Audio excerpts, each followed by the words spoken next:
Welcome back to Movie On. Today we're going to do a review of the movie named Lady Chatterley's Lover from 2015. The movie opens with coal miners working, and an accident occurs. Oliver Mellors, a coal miner and the protagonist of the movie, hears the accident, an explosion in the tunnels, and rushes towards it. Few people get injured, but one young laborer, Ted, dies in the accident. The ambulance takes Ted and the other injured. Ted's wife, Mrs. Bolton, sees the dead body of her husband and weeps that he has become such a daft thing. Meanwhile, Connie attends a party with her sister and their friend, Duncan. There, she meets a handsome and well-mannered gentleman named Clifford Chatterley. They both chat and click with each other and then dance together. After some time has passed, they both get married. They both accept each other while the scene shifts between both of them making love to each other and showing Clifford's war experiences. They show Clifford in the war, giving orders and getting hit badly. He falls on the ground and sees Oliver Mellors shouting, "Advance!" Clifford survives, and the Army Medical Services bring him home, where his wife Connie and his maids and servants are waiting for him. They drop Clifford off, and it's then revealed that Clifford is now disabled. He can't feel his legs anymore. Clifford and Connie talk about which doctor Clifford should visit. He tells Connie he's going to visit the best doctor for the incurables. This is when it's revealed to Connie that her husband is now permanently disabled. She tries to cheer up Clifford that he still looks very healthy and is all right. She then exits the room and cries because she could not believe that her husband is permanently damaged and their lives are ruined. Her maid, Mrs. Betts, reassures her that her husband needs time. She agrees, but then hears the noise of a gun being loaded from the inside of a room. She runs into the room and finds Clifford holding a gun to his head and telling her that this was bound to happen. She jumps on him to steal the gun. Both fall down on the carpet, and Connie throws the gun away, telling the maid to leave them alone while Clifford cries. Connie tells him that she loves him, and he will always have her. He says he's only going to have her out of guilt and pity. She tells him no, out of love. We see Oliver Mellors in the war writing a letter to his beloved lover, Bertha. He writes that there are no words to describe his emotions he has for her, and he cannot wait to see the sight of her. While writing the letter, he realizes that the sound of gunfire and blasts have stopped, meaning that the war is over, and his eyes get all teared up with a sense of joy and relief. He goes back to his town to see Bertha. He reaches her house and sees her from the window, only to discover that Bertha is seeing someone else and is pregnant with that person. Heartbroken, devastated, and tired from the war, poor Oliver Mellors walks away. Oliver now reaches the Clifford's residence looking for a job. He meets Clifford and talks his way through. He finds out that Oliver worked in the army. He asks him which regiment Oliver served. He tells him that he served in 1/7th, which was under Clifford's command. Clifford, despite seeing Oliver the moment he got attacked during the war, does not remember him, but hires him because of that, and tells him that Betts will meet him at 6 o'clock at the gatehouse, and Oliver will be the new gamekeeper. Betts brings the very first of motorbikes for Clifford. He drives around his yard and enjoys it, while everyone else tells him to slow down or he might get hurt. Clifford then goes into the woods on his new bike with his wife Connie, who's riding the horse. They both go to Oliver, who is hunting.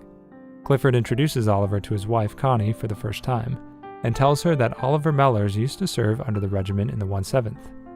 Clifford wakes up and gets ready for his bath. Mrs. Betts arranges Mrs. Bolton to give Clifford his bath because of his disability. Connie insists Mrs. Betts let her wash her husband.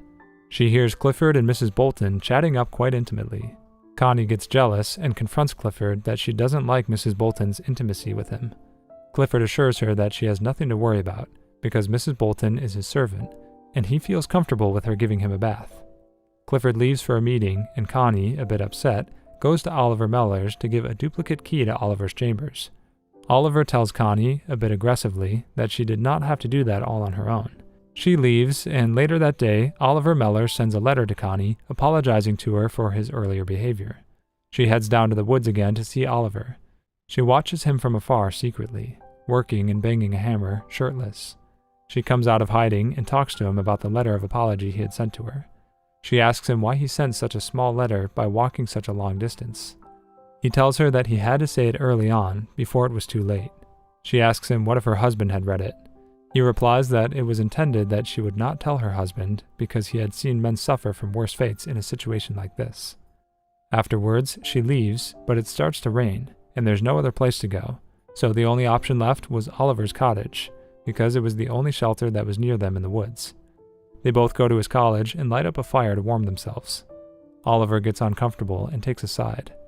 Connie thinks he's embarrassed and tells him to sit with her and warm himself too, but he tells her that if they were to be seen like this, he could lose more than just his job. Connie sees the rain has stopped and she bids him a good day and leaves. At night, Connie gets in bed with Clifford and tries to make love to him.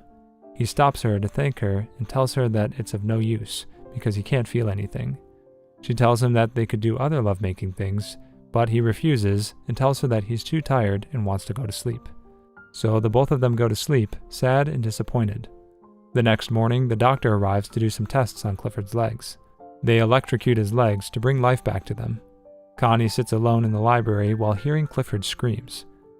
Half the day passes by while testing Clifford's legs, yet no positive outcome. Connie busts into the room and tells the doctor to stop this madness and leave. The next day, Constance visits Oliver Mellors again. She sees that he's made cages for little chicks. She asks him if she could touch the chicks because she had always wanted to hold them. Oliver takes a chick out of the wooden cage and gives it to her. She picks up the chick in her hand. Oliver sees the chick's interaction with Connie and tells her that it seems like being held by her makes the chick feel like it's being held by its own mother. This reminds Connie of her own mother and she starts to cry. Oliver tries to console her and apologizes. He grabs Connie's hand and hugs her. She hugs him much more intimately. They both go inside Oliver's cottage, and she tries to kiss him, but he stops her. She asks him if he's afraid, because he doesn't seem like a cowardly type to her. He tells her that he's only afraid of the world in her. She tells him not to be afraid of that, and they both kiss. Oliver lights up the fire and sets a sheet down on the floor for them to sleep on. He takes off her clothes, and they both make passionate love. Connie's husband, being disabled from underneath the torso and unable to make love, is one of the drives that compels Connie to cheat on her husband with someone as hardworking, honest, and handsome as Oliver Mellors. Connie sits down with Clifford one morning and tells him how fast time flies, and there's nothing left to do. He tells Connie that perhaps it's time to make amends. Connie tells him that she would like to visit her sister, to which Clifford agrees. They visit her sister Hilda and throw a party. Connie talks to her sister, and her sister finds out that there's a new man in Connie's life, given Clifford's current situation. She makes Hilda swear not to tell anyone, and she agrees. Connie tells her that she's having an affair with her husband's new gamekeeper. Connie sees the pause and the shock on her sister's face. She gets worried and tells her that she was just making all that stuff up, and she should have seen the look on her face. At the party, Connie's friend Duncan arrives, and Connie is surprised to see him because she doesn't remember inviting him. Clifford leaves Connie alone, telling her that he's tired. Duncan asks Connie for a dance, and they both dance together. Duncan asks her that she could have any man in the world, but she went for Clifford. She reminds him that he wasn't crippled before. The next day, Clifford sits with Connie and confronts her about their previous arguments on why Clifford desires a child, an heir to his legacy, who can inherit his lands, but they can't have it because of his disability. He reveals that he was the one who invited Duncan because he knew Duncan liked Connie, and he's smart, charming, and successful. Clifford thought Duncan was the perfect test for his mission for an heir. Connie gets furious and tells Clifford that he's sick and a twisted person.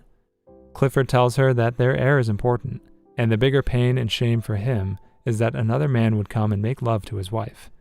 The act that God has stolen from him under his roof while he turns his head away, that the humiliation is his. Connie leaves and goes straight to Oliver Mellors to make love to him. After their love session, Oliver gets a bit worried that people are going to find out about their secret relationship. She tells him not to worry, but he says that people will definitely think or suspect something because of how often Connie comes to visit him. She says no one notices anything. Oliver says that the lady of the manor cannot come and go without people noticing. After this, Connie and Oliver head to a carnival where they shoot some stuff and win caramel apples. Oliver tells her that this is what normal life looks like. They kiss, and a person purposefully runs into Connie. She yells at him, and he walks away without apologizing. Oliver tells her that he'll take care of them. He sees the same guy playing with a hammer. He asks him to hand him the hammer to hit the target. They give it to him, and he smacks the hammer right on the guy's foot, calls him a fat bastard, and runs away with Connie laughingly. They both run into a lobby where they both share a kiss and start to really like each other a lot. The next morning, Connie checks her belly, and she sees that it's gotten a bit bigger, indicating that she's pregnant. She goes straight to Clifford and tells him that she's pregnant now. Clifford gets caught by complete shock and tells Connie that she made him the happiest man in the world. He further asks her about the man who is responsible for impregnating her. She tells him that it shouldn't matter to him and she'll take care of it. Afterwards, Clifford and Connie both go to the woods. Connie asks him where they're going, and he tells her that he's going to see the pheasantries and wants to hear Oliver Mellor's report on the progress. Connie tells him to forget it because the birds will be disturbed. He says they'll be fine. Connie stops while Clifford still rides his way to Oliver's cottage. Oliver appears from behind Connie and he greets her and kisses her again. Clifford honks to call her and they both stop kissing, and she runs to Clifford so he doesn't suspect anything. Clifford's motorbike starts to get rusty, as all machines do, and its engine fails. Connie tells Clifford that she's going to get some help, but Clifford refuses, saying that in her current pregnant state she must not. This is the first time the news has been shared to Oliver, and he gets upset. Clifford asks Oliver to push his motorbike, and maybe that might help kick off the engine. Oliver tries to push the bike again and again, and finally the bike starts, but Oliver ends up hurting himself. Clifford goes back to the mansion, and Connie goes to Oliver's to address the whole pregnant situation. They end up getting into a huge fight. Oliver thinks Connie used him for personal benefit, that she just wanted a child from him because her disabled husband was not physically capable of doing it himself. She tells him that the baby had nothing to do with this, and she wants him. But Oliver bursts on her about why he does not want to have children, and what they do to kids in this time. He tells her that women just marry to have land and money, while people like him rot. He tells her to go back to her husband. She gets very sad and runs away. Later on, Mrs. Bolton visits Oliver's cottage and finds no one there, but finds a book of poems that belong to Lady Chatterley, aka Constance, aka Connie.